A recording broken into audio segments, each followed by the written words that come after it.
Dear professors, today I'm going to talk about the hashing. Firstly, I will give some definitions about the hashing. A random hash function h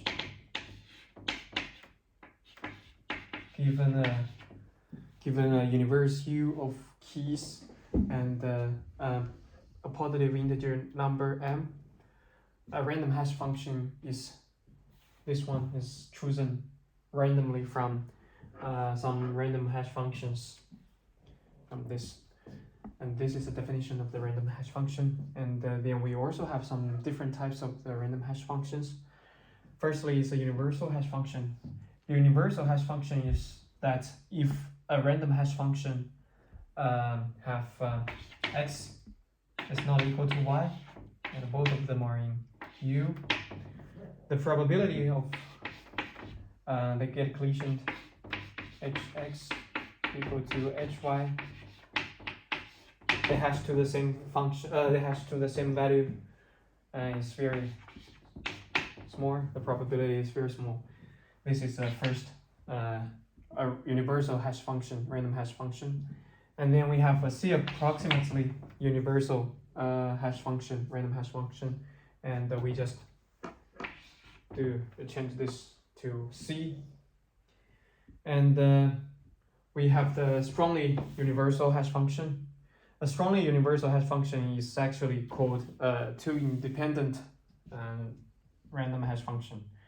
So we have the definition that if a random hash function that x is not equal to y, and both of them are in U, and Q are in M, and the probability that hx equals Q and hy equals to R is m squared over 1. And we also have the C approximately strongly universal hash function, and the probability of this is actually, we just change it to here. Yeah. So and also we have some important applications by using our hashing function. The most classic one is called the unordered set. The problem is that we would like to maintain a set S in U, and the size of the set is N, and we would like to maintain this kind of the unordered set in constant time. But previously we have some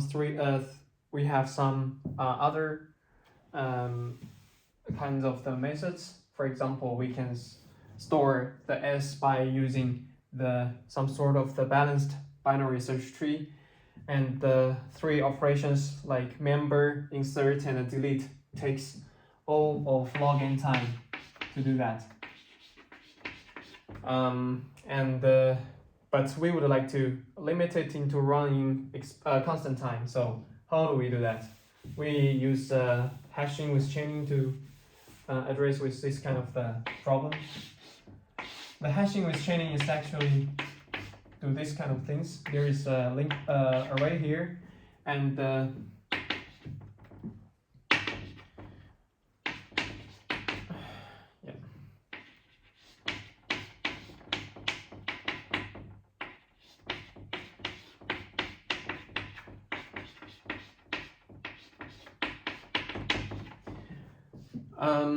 we use an array that the index of I stores ahead of the linked list of the elements of a linked list that contains all the elements that hashed to I. So that means hyi equal hashed to I. Yeah, and we can see the previous three operations will have the time. We'll take the time all of 1 because we need to check whether it has this value or not, and we have the length of the linked list li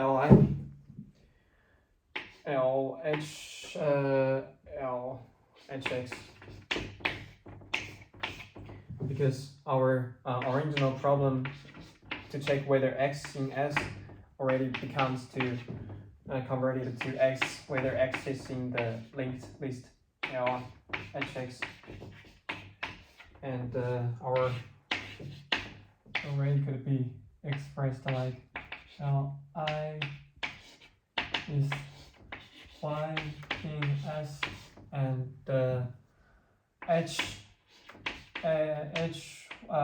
hy equals to I. Yeah. And then we need to when we need to prove this is actually running constant time. So how do we prove it? We already know that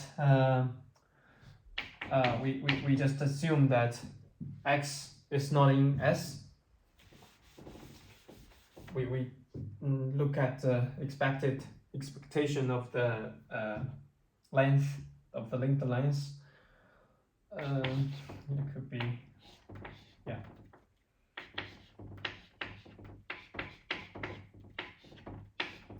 We show more interest in this equation, in this term. So how do we prove it? By definition, we can know that it could be rewritten like E expected length of the L is actually y in S, and the hy equals to hx.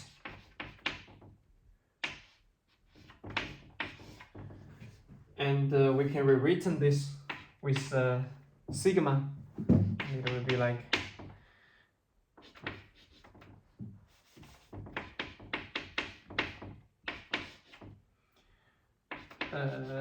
y in S, and we have hy equals to hx.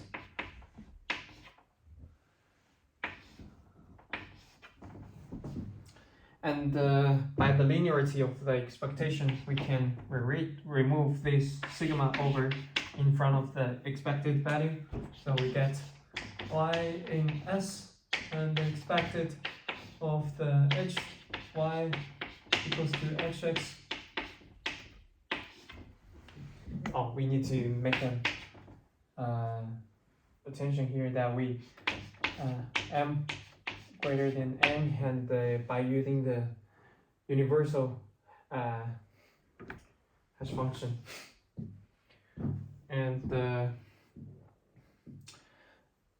this is actually a indicator variable, so the expectation of this is equals to y in S. This is actually, these things could happens probability, so it will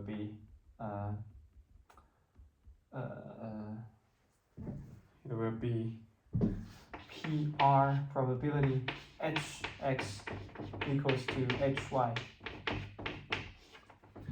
And we already know that we use the universal hash function, and since x is not equal to y, so it is smaller than the y in S, and m1 divided by m, and this symbol here, this sigma here, is actually the size of the S. So, and this is smaller than 1. So here we prove that the 3 operations cost runs in the constant time. And then we have another application, which is called the signature. And the problem is that we would like to, for each x in universe U, we would like to have the small probability that we want our signature will be very unique. So our solution is that we have a universal hash function S, that's U maps to the n squared. And how do we prove that the probability is very small? And we can write the probability like this. Exists x, y in a set in U, a set in S, and Sx equals to Sy.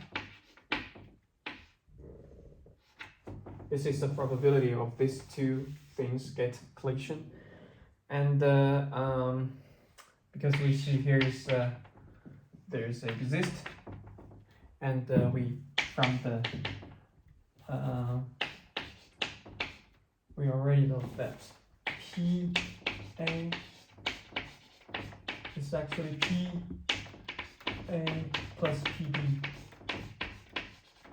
So this exist means that we will calculate all the things here and calculate all the probabilities here. So it will smaller than the sigma xy in S, and the probability that Sx equals to Sy. Yes.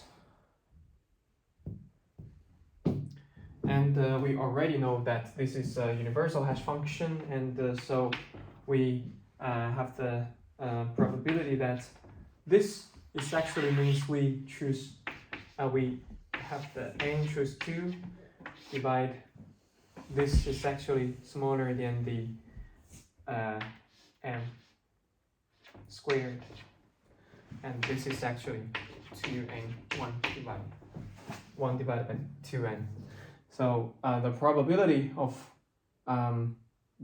getting a signature that is not unique is actually only 1 divided by 2n. It's a very small probability. And if we would like to improve this probability to make it be more smaller, we can just make this be force n to the power of force, or even larger. And also the other way is that we can do the check that if this is not if this signature is not unique, we can run it again, and then we got the new signature. So that's the proof of the signature. So that's all.